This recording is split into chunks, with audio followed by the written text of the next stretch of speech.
마가복음 7번째 설교 2장 13절에서 15절까지 말씀, 인생의 목적은 성공이 아니라 성숙이라는 제목으로 오늘 3절의 말씀으로 말씀을 나누려고 합니다. 서론적으로 제가 드리려고 하는 말씀은 1869년 평안남도 안주에서 태어나서 일찍이 영적 힘과 마음의 평화를 얻기 위해서 세상 부귀 영화를 포기하고 19세에 도를 닦기 위해서 선도와 팔진도에 몰두하고 참 도를 찾아 헤매했지만 그 어떤 곳에서도 영적 만족을 얻지 못하고 있던 한 사람이 있었습니다. 그가 선교사가 전해준 철로역정이라고 하는 책을 읽고 회심하여 인생을 복음으로 전환하게 됩니다.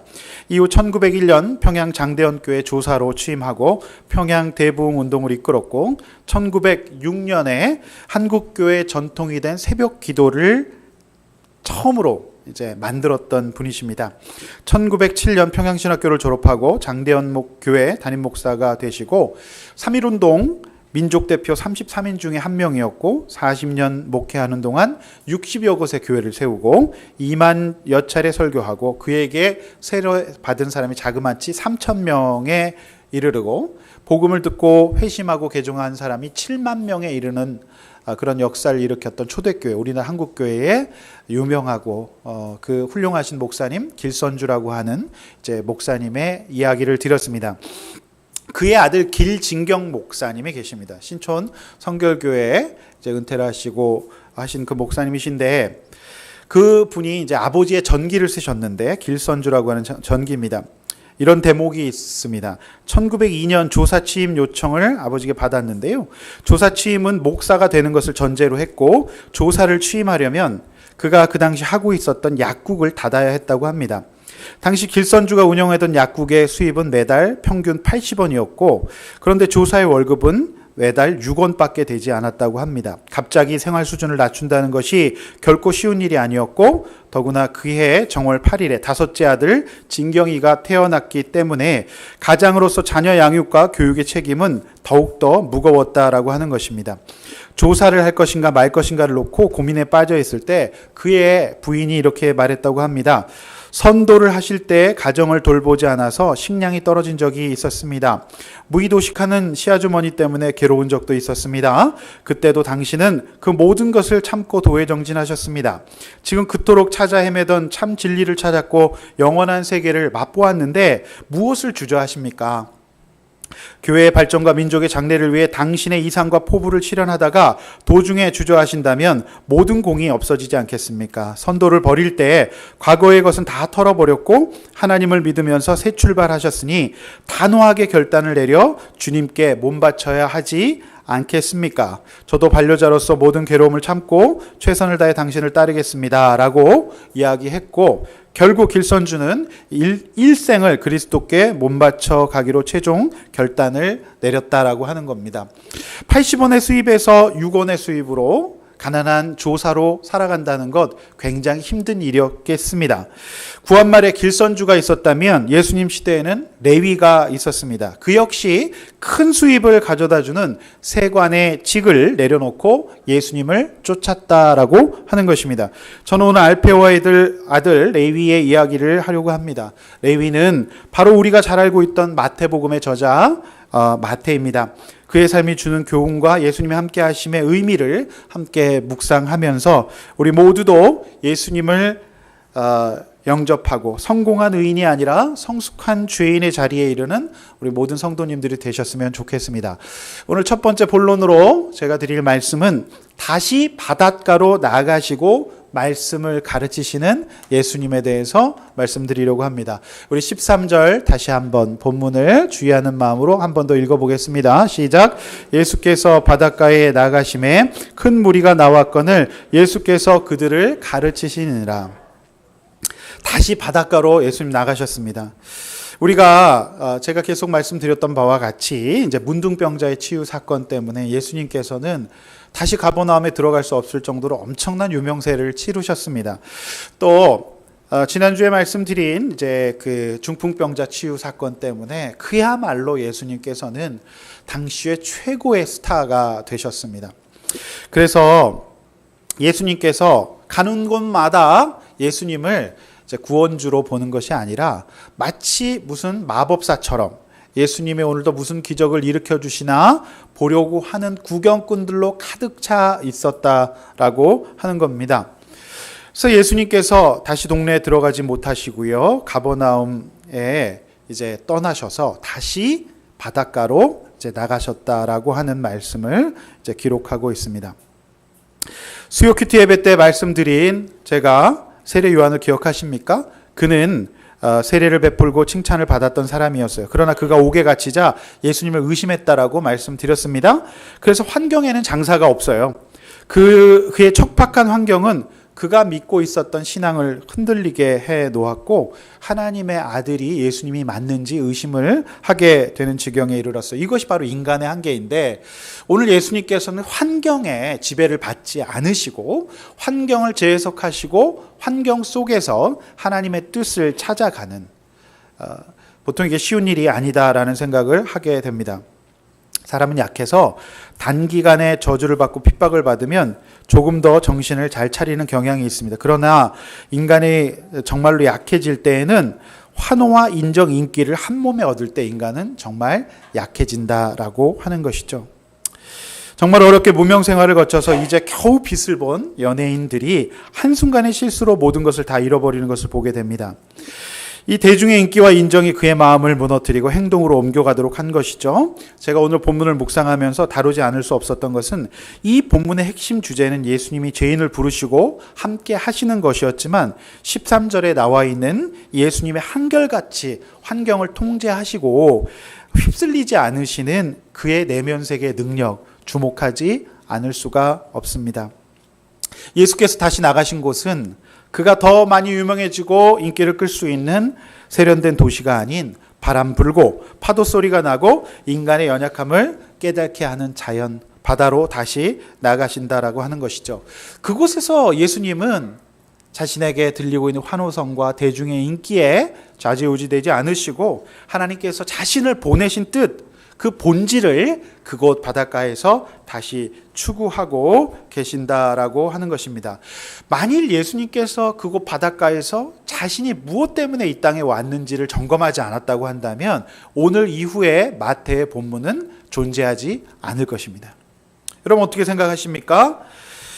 자신은 의인이 아니라 죄인을 부르러 오신 분으로서, 십자가를 지러 오신 분으로서 정체성을 바로 그곳 바닷가에서 다시 되찾으셨다라고 하는 것입니다. 여러분, 이번 주에 우리 바닷가로 가신 우리 집사님이 계셨습니다. 예수님처럼 다시 바닷가에 다녀오신 집사님인데요. 우리 집사님께서 올려오신 나눔이 너무 제가 깜짝 놀랐어요. 이 본문하고 너무 잘 맞는 거예요. 새벽 내내 예목과제 중 하나인 독서 죽음에 이르는 7가지 죄를 읽으면서 제가 힘들었던 본질이 뭔지를 알게 되셨어요. 바닷가에서. 교만이었습니다. 얼마나 제가 악하고 교만한지를 무릎 꿇고 회개했습니다. 영적으로 혼탁하니 이번 주 보고서도 숙제도 어제까지도 시작도 안 했는데 문득 지난 여름 직장 목장에서 수련회로 갔던 강릉 바다가 가고 싶었습니다. 파도 소리를 들으며 숙제를 하고 싶어져서 급하게 숙제 꾸러미를 챙기고 작년 공동체 분들과 함께 있던 그곳 그 방에 체크인을 했습니다. 전 같으면 당연한 허영에 바 아니면 라운지에서 보드카를 마셨겠지만 수련회 장소였던 그곳에 와서 숙제를 하며 마치 공동체 분들과 함께 있는 것처럼 마음이 편하고 좋았습니다. 이렇게 얘기하셨어요. 굉장히 정말 예수님 닮게 오늘 말씀 들으시려고 미리 갔다 오신 것 같다는 생각을 할 정도입니다. 그 바닷가에서 다시 집사님이 본질을 찾으셨다는 내용들, 너무 솔직한 나눔에 우리가 다 공감하고 우리도 가고 싶다 그런 생각을 우리는 다 하지 않았습니까?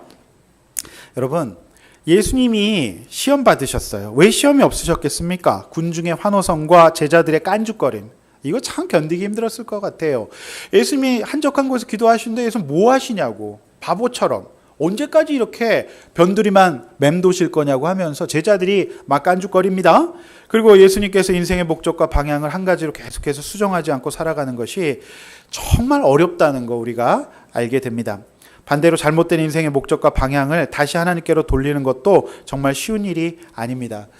제가 수요 예배 때 인간이 얼마나 변하기 힘든 이 존재인지를 이제 사회과학의 실험과 검증을 통해서 말씀드린 바 있습니다. 그래서 예수님은 다시 바닷가로 가셔서 기적을 바라고 자신들만을 위한 예수님을 이렇게 사모했던 사람들을 물리치시고 예수님을 쫓아서 우리 구원자로, 인류의 구원자로, 이스라엘 민족뿐만 아니라 우리 모두의 구원자로서 십자가를 지시는 그 수고를 마다하지 않는 것을 바로 이곳 바닷가에서 다시 챙기신다라고 하는 것입니다. 여러분 잘 배워야 합니다. 그곳에 예수님께서 갔다 오신 다음에 다시 사람들에게 가르치셨어요. 여러분 그냥 쫓으면 안 됩니다. 목사인 제가 잘 가르쳐야 되고요. 세상의 복음이 아닌 말씀에 기록된 예수님의 복음을 전해야 하죠. 자, 2장 13절까지밖에 못 나갔는데 7번의 설교로 오늘 벌써 하게 되네요. 저도 이렇게 천천히 나갈 줄은 몰랐습니다. 그런데 이 본문의 진리가 너무 커서 한꺼번에 다 다루기에는 너무 양이 많은 내용들이었습니다.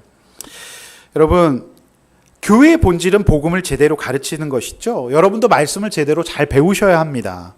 이단과 정통의 차이점은 바로 여기서 옵니다. 이상한 말씀, 이상한 복음을 가르치면 안 되겠죠. 성경의 논리를 잘 따라가서 목사가 하고 싶은 말을 하는 것이 아니라 성경 말씀이 하고 있는 것을 잘 가르치는 것이 필요한 줄로 믿습니다. 여러분, 예수님이 가르치신 복음, 성공과 유명하고 참으로 그렇게 기적을 바라는 복음이 아니라 지금 누군가 정말 말씀을 들어야 될 가난한 사람들, 힘든 사람들을 살리는 복음, 그 복음을 예수님께서 다시 바닷가에서 찾으셨기 때문에 오늘 마태를 부를 수 있었는 줄로 믿습니다. 저는 이제 오는 주간에 중국 산동에 가서 수목금 말씀을 전하는데 전체 집회, 오전 집회 한 번, 그 다음에 주제 강의 한 번, 마지막 날 저녁 집회 한 번, 선택 강의 2번 해서 총 5번의 강의로 섬기게 됩니다. 10명의 강사가 한국에서 가는데요. 코스타 집회의 특징은 강사들이 본인이 강의하는 시간 외에 쉬는 것이 아니라 모든 집회의 가장 앞자리에서 참석해요. 그리고 쉬는 시간마다 이제 한인 유학생들과 교민 자녀를 복잡한 여러 가지 문제들을 상담해줘야 하는 되게 이제 빡센 그런 이제 집회입니다.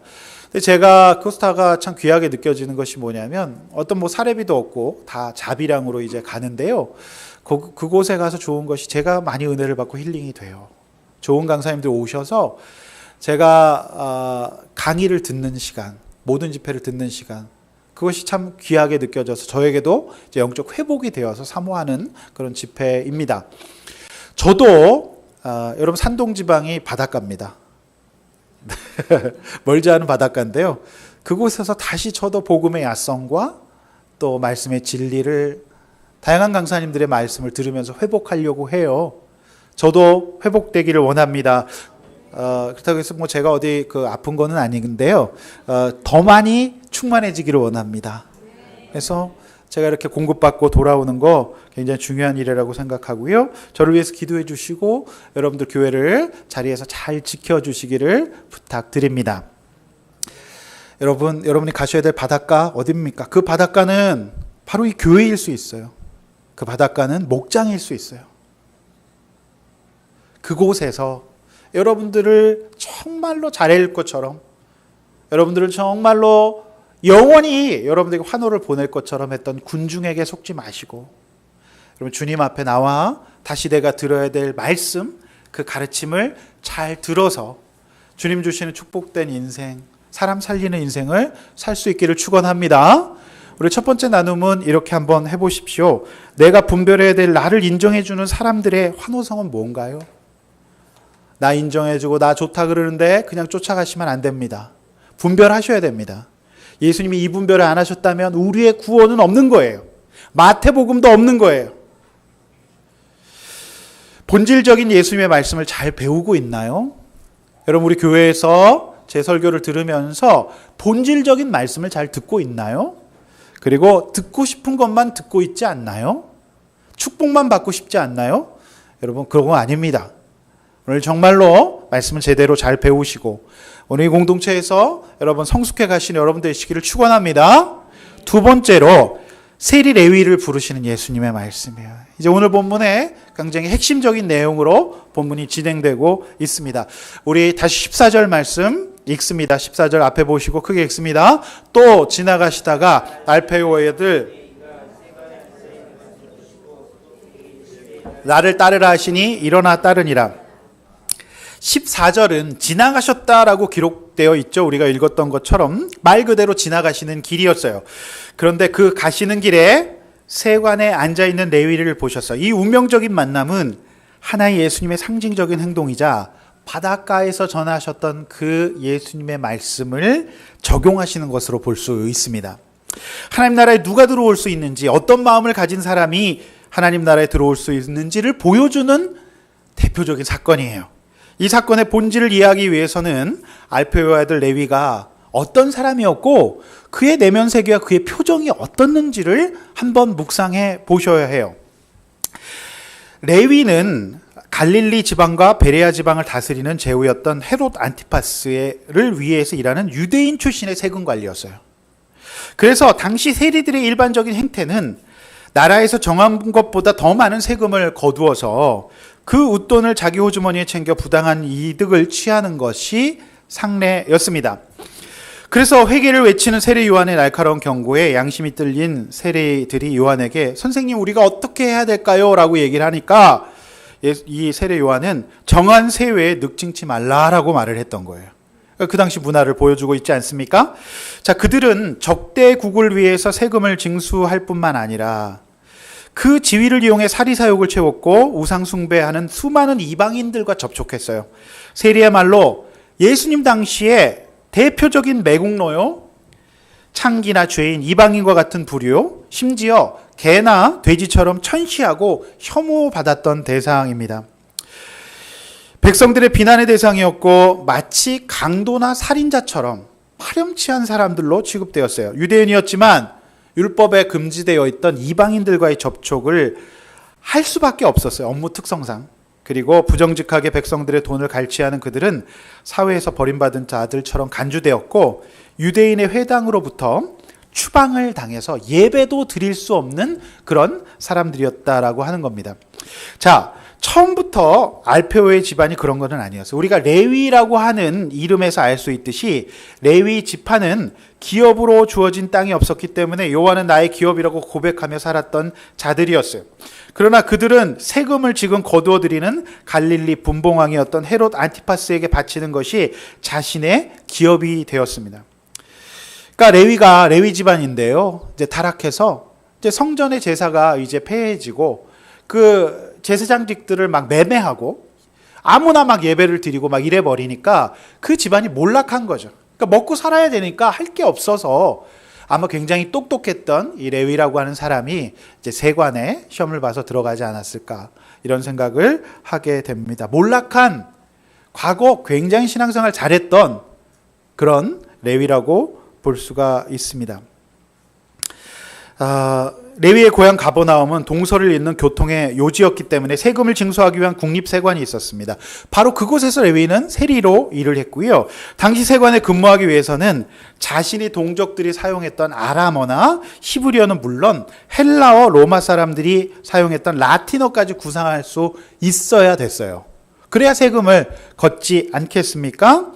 그리고 장부를 기록하고 정리할 수 있는 능력이 있어야만 했기 때문에 지적으로는 굉장히 엘리트라고 보여집니다.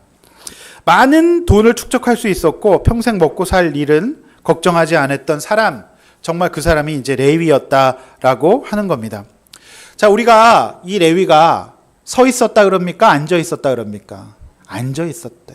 보통 세리의 장이라고 생각이 되어집니다. 이제 관직이 이제 높았다. 자, 그가 데스크를 차지하는 세관의 높은 지위에 있었다는 것을 알 수 있는데요. 처음에 그는 스스로를 위로했겠죠. 야, 내가 무시를 당하면 어떠냐. 먹고 살아야 되니까 일단 나도 이제 돈과 지위가 있어야 되지 않을까? 저들 유대인들을 지배하고 있는 로마의 권세는 영원할 것이고 이들과 협력하는 것이 살 길이다. 그러나 시간이 점점 지나면서 이 레위는 동족의 무시와 천죄를 받으면서 자신의 삶이 비참하게 느껴질 때가 종종 있었어요. 그래도 하나님 믿었던 집안인데 이제 이방인들이 하수인을 하고 있는 자신의 처지가 인식되었을 때는 가끔 괴로웠습니다. 그럴 때마다 이 레위는 더 열심히 일하지 않았을까요? 내가 무시를 당하지 않는 길은 재산과 권력을 얻는 것밖에 없다라고 애써 위로하면서 어떻게든지 승진하기 위해서 애를 썼고 뇌물도 썼겠고 또 이렇게 그걸 잇기 위하여서 그 돈으로 이제 쾌락을 쫓지 않았겠습니까? 결국 그는 높은 자리에 앉게 되었어요. 그런데 돈도 얻고 관직도 얻었는데 일상은 반복되었고 자신과 같은 자리에 앉기 위해서 온갖 악행을 저지르면서 자신보다 더 악랄하게 구는 후배 세리들을 보면서 인생의 회의를 느꼈을 것입니다. 반복되는 출근 속에 그는 그 악랄한 동족 세리들을 보면서 그 속에서 자신의 이 어떤 정말 그 모습을 보게 되었을 것으로 보여집니다.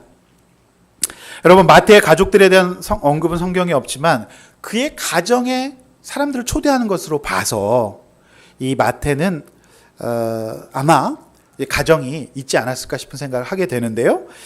가끔 돌을 맞고 돌아오는 이 동족들에게 무시당하고 이렇게 세리라고 이렇게 그런 식구들을 보면 마음이 아팠고 삶의 회의를 느끼지 않았을까요? 그 세리의 마음을 한번 생각해 봅니다. 사실 처음부터 이렇게 그러지는 않아요. 처음 세관 생활을 시작했을 때는 굉장히 달콤하고 이제 좋았을 거예요. 그런데 세관에서 리더가 될 때까지 많은 시간이 흘렸고 그의 얼굴을 예수님께서 보셨다라고 오늘 성경에 기록되어 있습니다. 여러분, 그 표정이 어떤 것이었을까요? 세리의 표정, 레위의 표정을 생각해 봅니다. 한마디로 세상의 권세와 물질의 끝에 있었지만 무시당하고 그리고 그걸 소유해 봤지만 그것이 내 영혼의 안식과 기쁨이 되지 못한다는 것 때문에 아마 세리 마태의 얼굴은 이 세상에서 가장 어두운 얼굴이 아니었을까 싶은 생각이 되었습니다. 많은 우리 그 여자 집사님들 화장으로 얼굴을 가리시더라도 여러분의 어두운 마음은 가릴 수가 없습니다. 여러분 어떻게 생각하십니까? 바로 그 예수님께서 지나가시는데 유독 그 세리의 얼굴을 보고 지나가실 수가 없었던 거예요. 너무 안타까우셔서. 그리고 예수님이 그 세리 레위의 그 마음을, 그 불안하고 그 회의를 느끼는 그 마음을 예수님께서 보시고 오늘 나를 따르라 라고 말씀하세요. 저는 예수님의 마음이 너무 공감이 돼요. 목회 현장에서 또 오늘 일부 예배 청소년들을 들으면서 정말 게임 랭킹이 올라가면 정말 행복할 것 같던 애들의 얼굴 속에서 그들의 얼굴 속에 정말 절망과 좌절이 있는 레위 아이들의 얼굴들을 봅니다. 오늘 저는 불행히도 우리 성도님들의 얼굴 속에 약간의 레위기들을 보게 될 때 오늘 주님께서 꼭 여러분 만나 주시기를 간절히 축원하는 것입니다. 여러분, 대한민국의 교육제도가 어떤 제도죠? 그냥 정답에 순응하고 그냥 공부를 잘하고 이렇게 해서 이제 사회에 나가게 되면 어떻게 되죠? 우리나라의 슈퍼 엘리트 집단들이요, 공공과 공동체의 선과 이익을 추구하기보다는 계속해서 사회에 악을 끼치는 것을 보면 이제 교육학자들은 이제 우리나라 교육제도에 뭔가 문제가 있다라고 이야기를 하는데요. 이혜정이라고 하는 분이 대한민국의 시험이라고 하는 책을 썼어요. 제목도 너무 재밌어요. 대한민국의 시험에 대해서 책을 쓰셨어요. 근데 이 책에 보면은 이런 얘기가 있어요. 경쟁과 서열 중심의 입시 교육에만 치중해 도덕성과 적응감을 잃어버리는 것이 문제인데 교육의 본래 역할은 다양한 지식과 경험을 통해서 자아를 먼저 실현하고 공공선에 기여하도록 만드는 것이 교육의 목표인데, 그러나 지금 우리나라의 교육은 유치원서부터 고등학교까지 오로지 좋은 대학을 목표로 하는 경쟁하는 점수 기계를 찍어내는데 치우쳐 있다. 협력을 강조하는 핀란드 등 교육의 선진국과는 비교할 수 없이 우리 교실의 성적 경쟁은 유별나고 지독하다. 상위권 학생들은 성공을 향한 욕망으로 인정투쟁에 목말라 있고 중하위권 학생들은 낙오에 대한 공포 속에 생존투쟁에 뛰어들어 앞만 보고 달린다. 여러분, 저는 이 두 가지, 인정투쟁과 생존투쟁, 너무 공감되는 말이죠. 이 과정에서 이렇게 얘기해요. 다른 사람이나 공동체에 대해 진지하게 생각할 여유는 없어요. 학창 시절 내내 옆 친구와 점수, 등수를 놓고 치열하게 경쟁만 했던 아이가 적절한 사람에 대한 공감 능력과 이타심을 갖추고 사회 정의와 공공적 책임에 헌신하는 인재로 성장할 수가 없는 구도라는 거예요. 한국의 수재들은 수동적 학습 전략의 결과는 무엇인가요? 성공을 위해 주어진 정답에는 무조건 순응하는 태도는 그렇게 인정받고 좋은 학벌을 갖추고 좋은 자리를 얻게 되었을 때 정답에 무조건 순응하는 태도는 권력자의 불합리한 지시나 조직의 부조리한 문화에도 아무런 문제가 없이 복종하는 한국 엘리트의 모습과 그대로 겹친다라고 얘기하고 있습니다. 그들에게 윗사람의 말씀은 자기 보신과 입신을 위한 정답이다라고 이렇게 얘기했어요. 일리가 있는 주장이라고 보여지고요. 아마 세리마태도 그렇게 인생을 살아가지 않았을까요? 내가 돈을 벌고 성공만 하면 그만이지 동족의 핍박과 동족이 망가지고 우리나라가 무너지는 것은 관심이 없었던 것으로 보여집니다. 여러분, 제가 이제 지난주에 제가 편집장으로 6년을 근무했던 이제 두란노 서원에 직원 예배를 인도했어요. 한 150여 명의 직원들이 일하고 있는 이제 한국의 기독교의 이제 가장 큰 출판사인데요. 거기에서 제가 이제 편집장을 하면서 전국의 대학 한 60개 정도를 취재했어요. 그리고 굉장히 유명한 CEO들이나 또 성공한 연예인들 같은 경우를 인터뷰해서 기사로 썼습니다. 그런데 제가 참 아이러니였던 것은 우리가 정말 들어가기만 해도 행복할 것 같은 너무너무 좋은 그 학교들의 랭킹 순위별로 학생의 자살률이 정확하게 일치하고 있다는 거예요. 그 좋은 학교에 가서 왜 자살을 할까요? 그래서 난리가 나가지고 학교 당국에서는 학교 상담 요원을 대폭 증가하고 이렇게 하지만 아직도 우리가 정말 꿈꾸는 그 학교의 학생 자살률은 가장 이제 높아요. 또 제가 인터뷰했던 정말 성공한 CEO들이랑 또 성공한 크리스찬 연예인들의 경우는 그들이 돈을 번 것, 또 그들이 인기를 얻는 것보다 다른 것들을 늘 추구하고 있었어요. 그러니까 공공의 선이나 봉사나 이런 어떤 삶, 베푸는 것에. 왜 그럴까요? 여러분, 우리는 돈만 있으면, 우리는 인정만 받고 승진하고 좋은 학교 들어가면 인생이 다 행복할 것 같지만 그것으로 만족할 수 없게 되어 있다는 거예요. 세리마태가 그 좋은 자리에서 그 가버나움 세관은 최고의 노란자 자리예요. 그 자리에 계속 있으면 좋았을 텐데 그의 얼굴을 예수님께서 보실 수밖에 없었던 이유가 그의 영혼의 가난함 때문이었어요. 목마름 때문이었어요. 이것이 사람입니다. 여러분, 그 뇌과학자 이제 정재승이라는 제가 좋아하는 필자가 있는데요. 그분이 이제 알쓸 신잡에 나오면서 굉장히 유명해졌는데 그분의 책이 참 진짜 믿는 분은 아닌 것 같은데 뇌과학자의 입장에서 왜 이런 얘기, 이 복음이 맞는지를 너무 잘 설명해 주고 있어요. 잘 들어보십시오. 그분은 이렇게 얘기해요. 인생의 목표가 성공이 아니라 성숙이라면 우리는 날마다 새로운 삶을 살기 위해 노력해야 됩니다. 지금 설교집 읽는 거 아니에요. 일반서적인 정재승의 12발자국이라고 하는 그냥 뇌에 대해서 연구한 과학자의 말이에요. 습관은 안락하고 포근하고 안전하게 우리의 삶을 여기까지 끌고 왔지만 새로 고침이라는 말을 써요, 이분은. 굉장히 느낌 오죠? 새로 고침, 기독교에서 뭐라고 얘기하죠?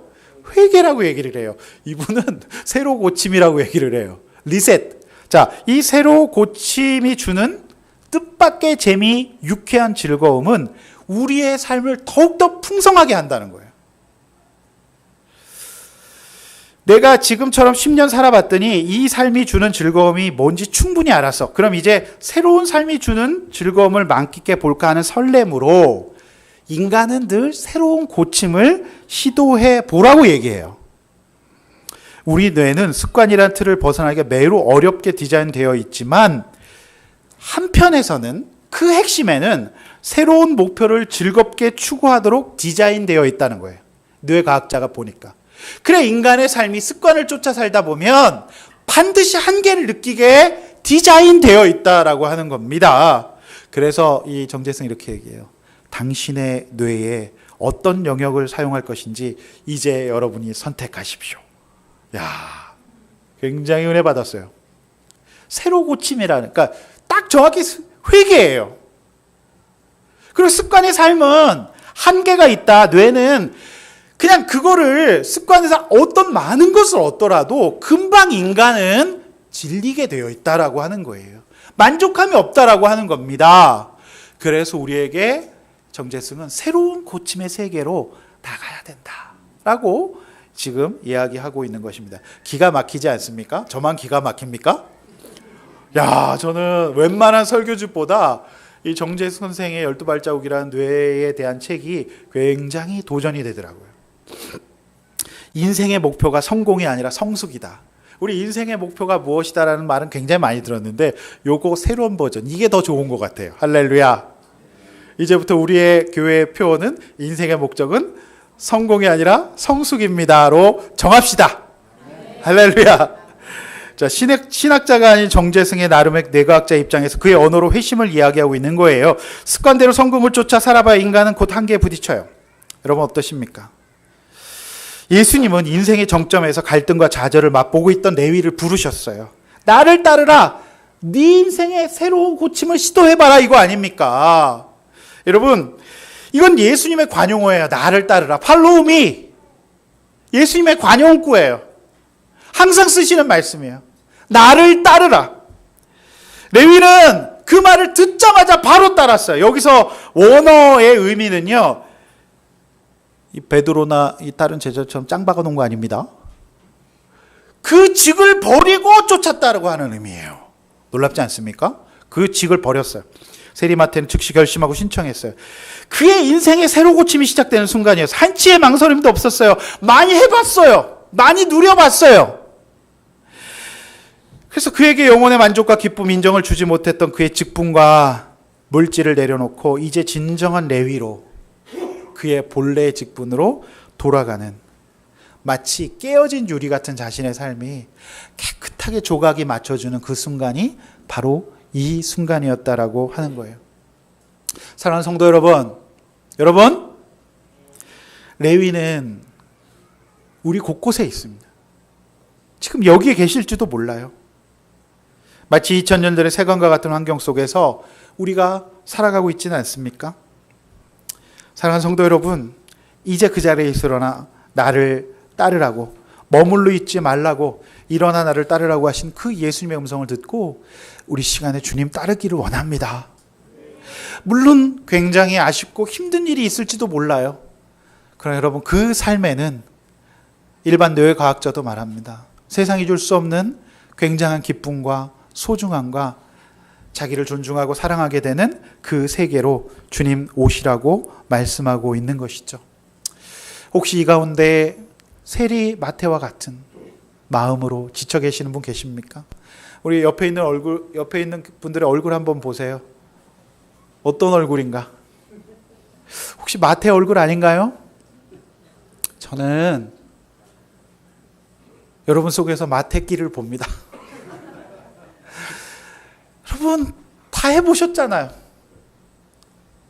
여러분 그 세계 이제 주님께로 나오시기를 간절히 축원합니다. 할렐루야.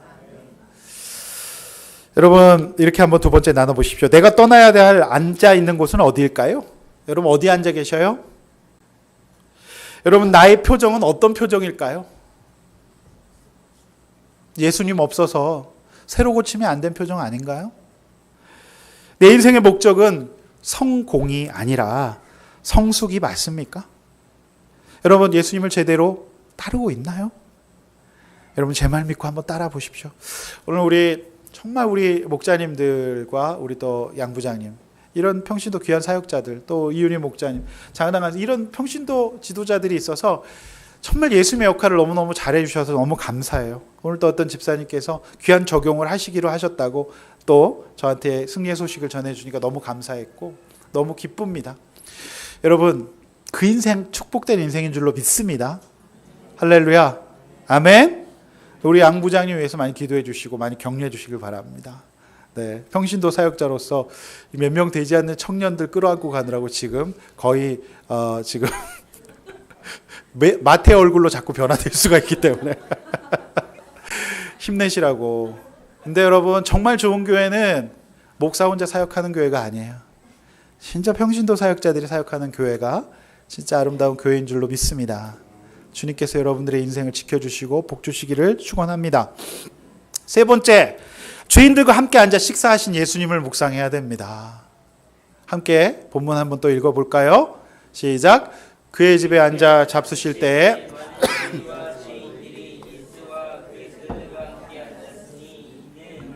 사람들이 많이 있어서 예수를 따름이라.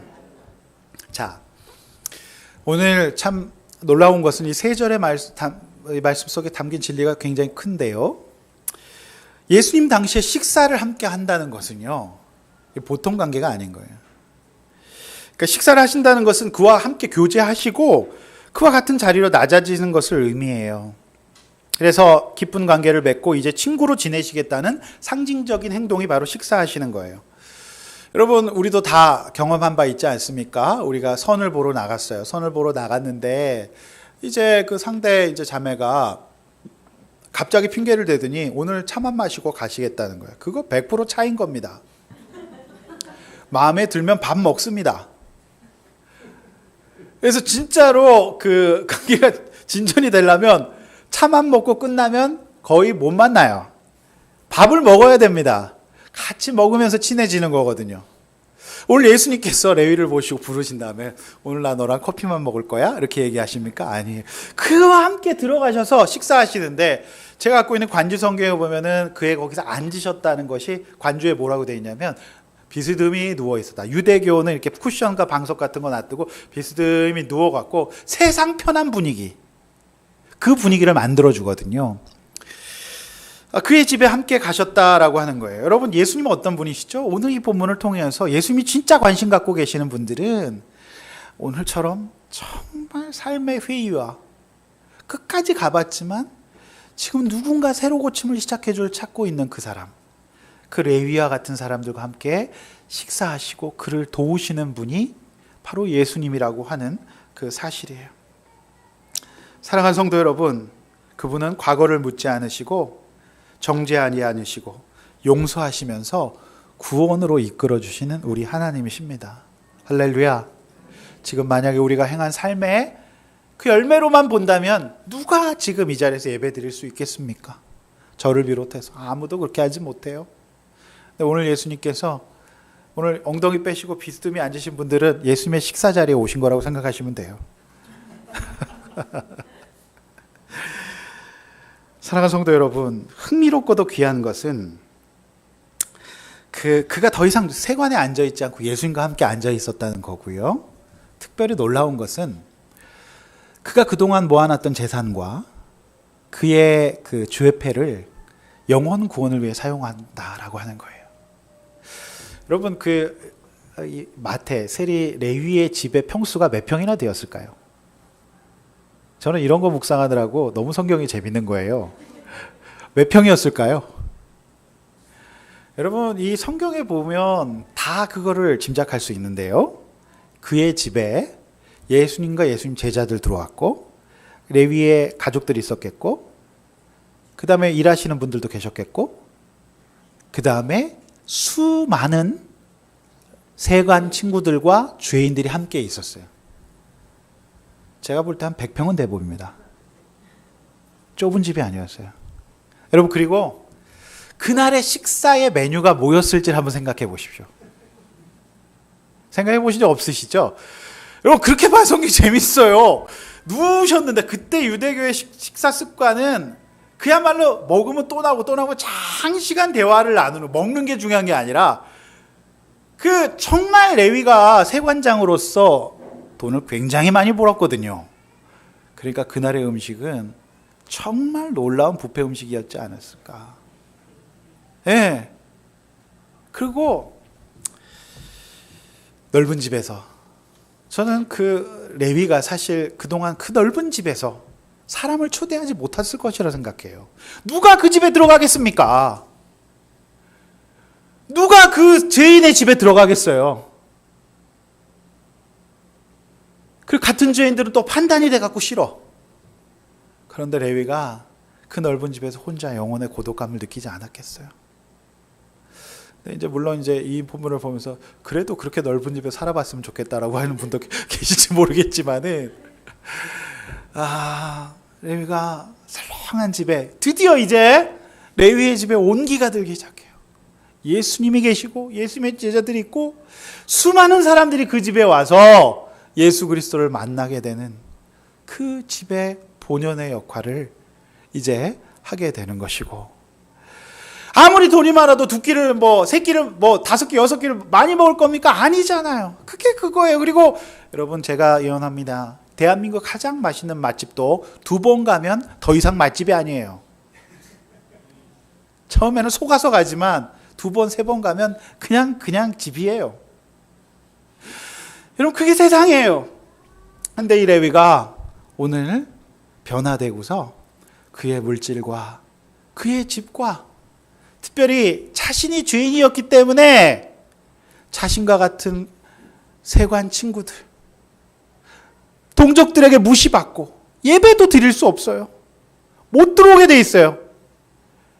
정말 개와 돼지처럼 취급받았던 바로 그 친구들을 초대해 주님께로 인도한다라고 하는 거예요.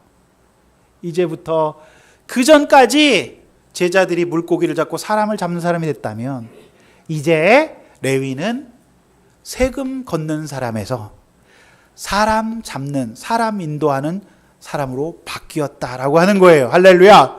여러분, 그날의 레위 집의 파티의 분위기가 어땠을까요? 레위의 얼굴이 어땠을까요? 이 세상에서 한 번도 지어보지 못했던 최고의 기쁨과 만족과, 전에 먹었던 똑같은 음식인데도 전혀 새로운 맛이 아니었을까요? 여러분, 레위의 전도가 어땠을까요? 시켜서 하는 거였을까요? 부담이었을까요? 저는 우리 교회 성도님들 가운데 그런 분들이 한 분도 안 계시길 바랍니다. 전도란 내 안에 진짜 깊은 고독과 방황을 바닥을 친 사람이, 이것저것 다 해본 사람이 이제 정말 영혼의 안식을 얻고 기쁨으로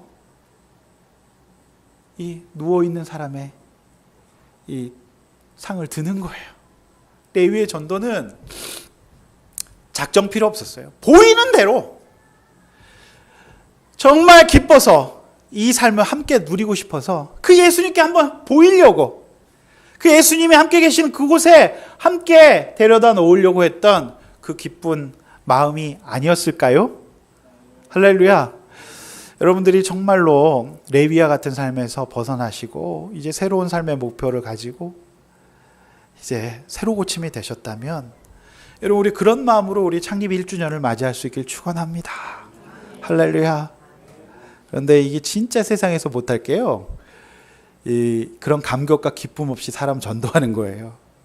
무슨 실적도 아니고 그게 뭡니까? 예?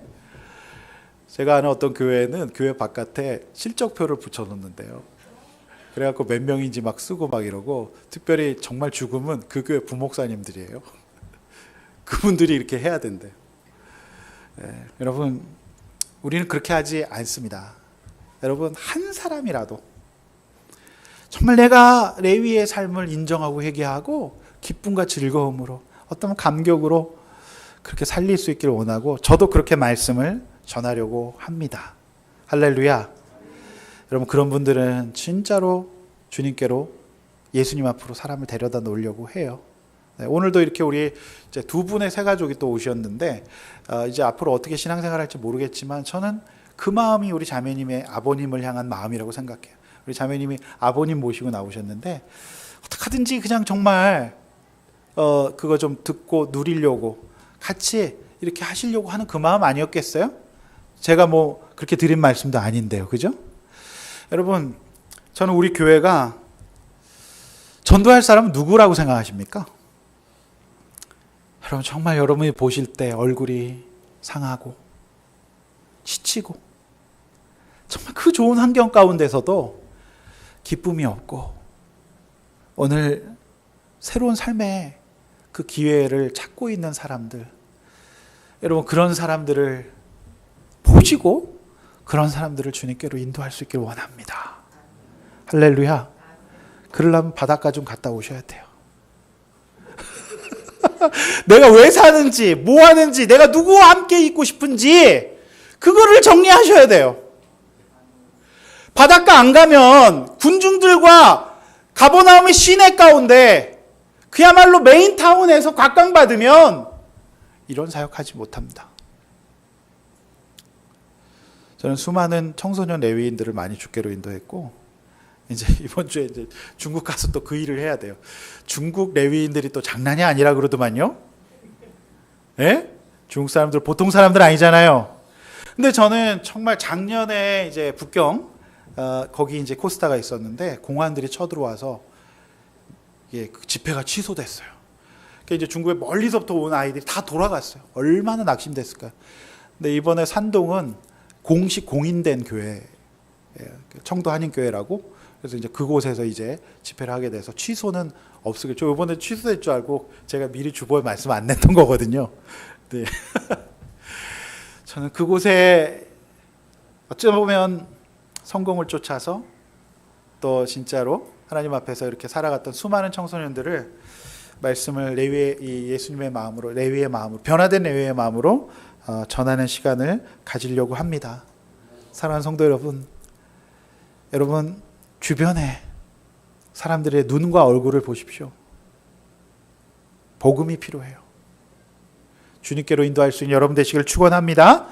세 번째 나눔 이겁니다. 나는 누구와 함께 식사하길 원하세요? 창립 1주년 예배 때 어떤 레위를 우리는 품고 그들을 우리 집을 개방하여 목장으로 인도하고 함께 식사해야 될까요? 그래서 우리 전도대회 앞두고 목장은 전도 목장으로 이렇게 삼으셔서 꼭 먼저 목장으로 한번 인도하셔서 정말 귀한 음식은 영성입니다. 그래서 정말 멸치 하나를 볶더라도 기도하면서 볶으셔서 정말 그를 극진히 잘 대접할 수 있기를 원합니다. 아멘. 또 나의 집과 물질 나의 죄패를 부끄러워하지 마시고 나의 세리였던 삶을 간증하시기를 바라요. 부끄러워할 필요 없습니다. 그래서 여러분 그 영혼 구원의 도구로 사용하고 있는지 한번 나눠보시길 바랍니다. 이제 결론입니다. 제 친구 중에 굉장히 유명한 목사님이 계셔요. 최윤식이라고 하는데 이분은 신학을 하시고 미국 가서 미래학을 연구하셔갖고 우리나라 미래학의 선도주자가 됐어요. 그래서 이분이 이제 그 서점에 가면 항상 베스트셀러 1, 2위예요.